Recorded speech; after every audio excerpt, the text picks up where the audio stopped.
pwedeng habang buhay na aasa sa iyong nanay. Hindi pwedeng habang buhay na meron ka laging tatay. Hindi pwedeng habang buhay na meron pang aalala. Hindi pwedeng habang buhay na masanay. Ito'y kwento ng pamilya na hindi nyo nakagaya. Ito'y meron diferensya na hindi nyo pa nakita. Parang walang ebidensya sa nangyari na eksena. Tila meron pandaraya habang buhay na asistensya. Pagkagising ng umaga si inabo mo punganga. Kapatid nakahiga palagi lang nakahilata. Ayaw din na magtrabaho kay inalang umaasa. Di pa rin siya nagbabago kahit nga na tumanda na. Yung isa lakas ng tama at sunog na kanyang baga. Di nawawalan ng gana pag ang tropa ang nagaya. Pag subukan mong itama tingin sa'yo masama pa yung mga ginagawa mo. Sa'yo rin naman tatama. Yung bunso panay reklamo nawawalan na ng modo. Para lang siya nanggagago at hindi rumerespeto. Hindi na nangingilala ng nakakatanda.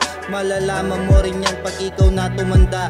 Pag-isipan nyo palagi kung ano tama't mali. Hindi yung puro magulang ka lagi na nakadepende. Para lang yun na malaman. Kaya ko to sinasabi, hindi lahat ng pamilya merong magandang imahe. Hindi pwede habang buhay na aasa sa iyong nanay. Hindi pwedeng habang buhay na meron ka laging tatay. Hindi pwede habang buhay na meron pang aalala. Hindi pwede habang buhay na patuloy kang masanay.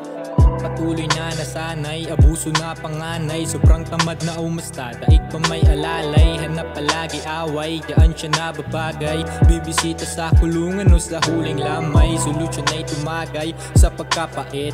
Gusto na may karamay sa mga sakit. Buhay na mapayapay, sana makamit. Pag nakuha na'y hindi ko na pagpapalit. Oo masakit, ramdam ko lahat. Pero kailangan mong tapangan lagi na humarap sa mga laban at malaman kung paano pumalag.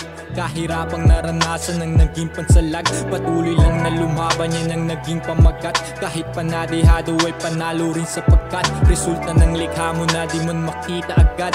Kita naman sa mukha mo pag ngiti mo sagad. Kaya gawin mo lahat nang magpatuloy ka at sa mga hamon ng buhay ika'y maging matatag. Di man naging alamat sa kanila tumatak. Mahalagay sa aking buhay nagawang gumanap palag.